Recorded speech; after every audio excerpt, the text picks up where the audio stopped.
some reenactment before. Those guys do tippy stuff. These guys sort of like do a cross between 5 versus 5, cage fighting, ice hockey, and American football. And they're basically, the rules are you can do pretty much anything you like. You can trip, kick, punch, hit with two-handed axes, whatever you like, as long as you get your opponent to have something other than his feet touching the floor. That is the rules. Last team standing. But to make one concession, if there are 3 guys on one side and 1 guy left, we give him a break and we call the fight at that time. But other than that, last team standing, and off you go. Sorry. First up today, we've got the national team from Scotland versus the national team from Denmark. These guys have travelled a really long way to come and join us today. Most of these guys have also just come back from 2 weeks of international combat against 30 countries. So they're pretty beaten up, but they've still turned up to give you guys a show today. Alright. We marshals have a bit of a tricky job. We've just got to make sure that they obey the very few rules there are. The 2 barriers that we've got here, by the way, are to stop these barriers on the inside from getting kicked over. If you get 4 guys up against one point of the fence, move back quickly, because the fence will go up and over the top of you. Probably followed by about 8 guys in armour. Alright, we're ready to go, gentlemen!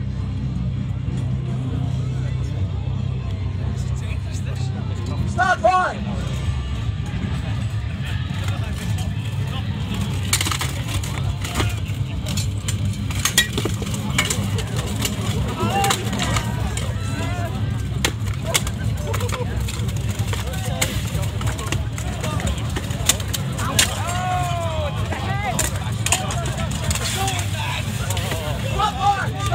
Stop fight!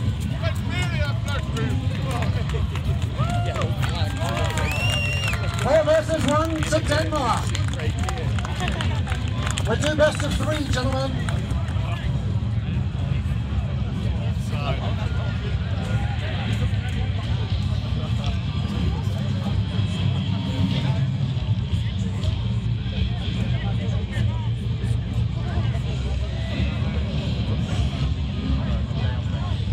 All right, gentlemen. Alistair, you ready? You guys ready? Scotland, you ready? Start fight!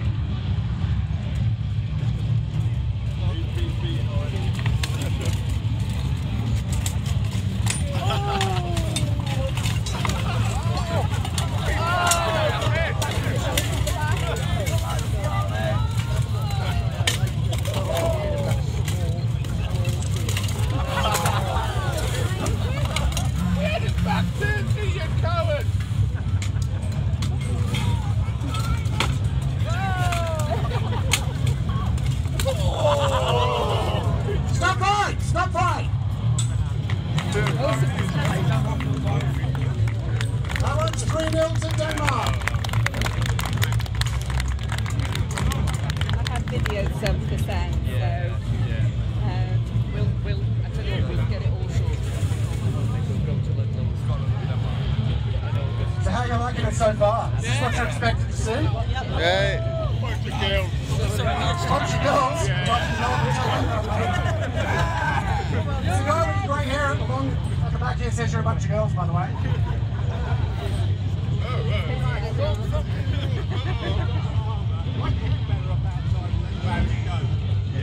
Alright, this sport doesn't just have 1-on-1, it also has, 5-on-5, which we've dropped to 4-on-4 today to give you guys a bit of a break.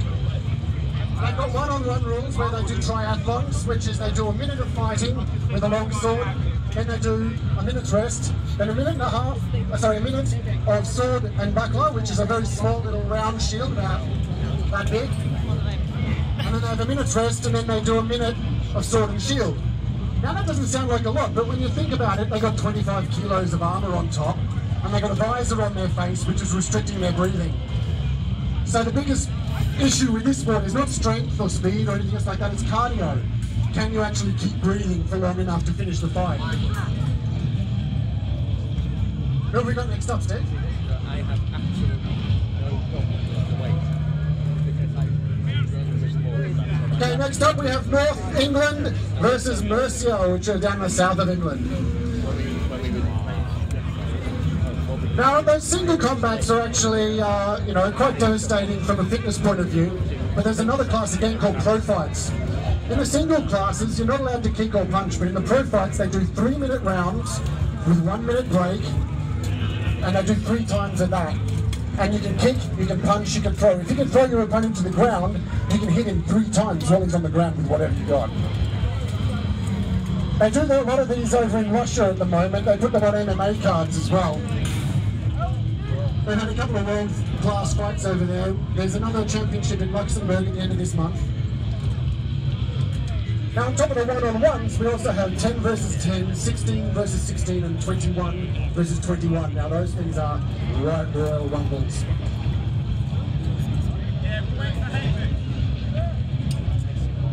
We're just waiting on one of the guys for the Northern team at the moment. Oh yeah, I forgot to mention, this year they introduced the new 1 versus 1 class, which is polearm.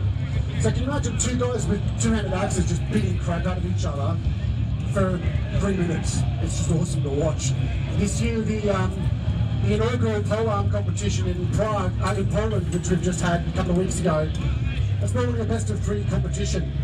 Those guys won 1 round each in the first 2 rounds, and the next 4 rounds were ties. So they had to go 7 rounds of poleaxe. England won, by the way. Yay. Versus Spain. The Spanish guy, his eye was closed shut and purple by the end of it. 2-handed axe repeatedly to the left, the left temple. It was pretty ugly. All right, guys. Mercia, you ready? North, you ready? All right, guys, start fight.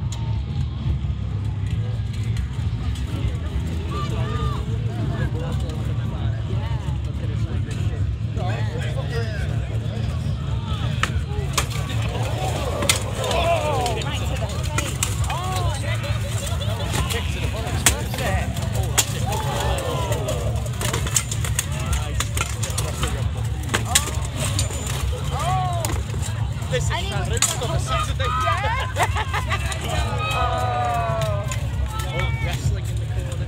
Yeah. Oh, 3 on 1. Go back, you big coward! Come on!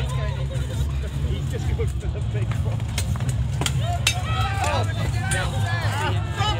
Stop right! Stop right! The fair thing to have done there would have affected. It's 3-0 to Mercia.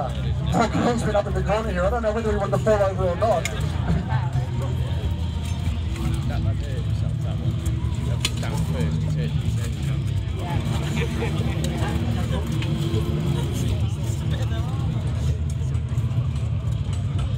Now, if you're interested in getting into this sport, which is quite a lot of fun, by the way, the armour can cost you anywhere between about $1,000 and upwards. But that's not much. I've got friends who spend $3,000 on a push bike. So when you think about it, most sports are going to get a kind of an investment to go. And when you think about it also, you've only got 1 head, 1 set of hands. You want to protect them. So you don't skimp on them, you buy the best you can, and then you almost always want to upgrade to something better. Right, Mercy, you ready? North, you ready? All right, gentlemen, start fight. I know, yeah, he's got to have a kick guard.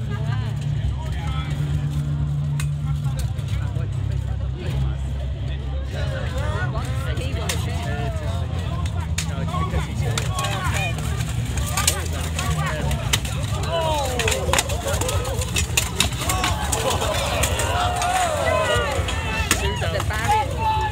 Stop fight, stop fight. No, he's still in the group. He just take him on out. That's 3-0 to Mercia once again. Good job, guys.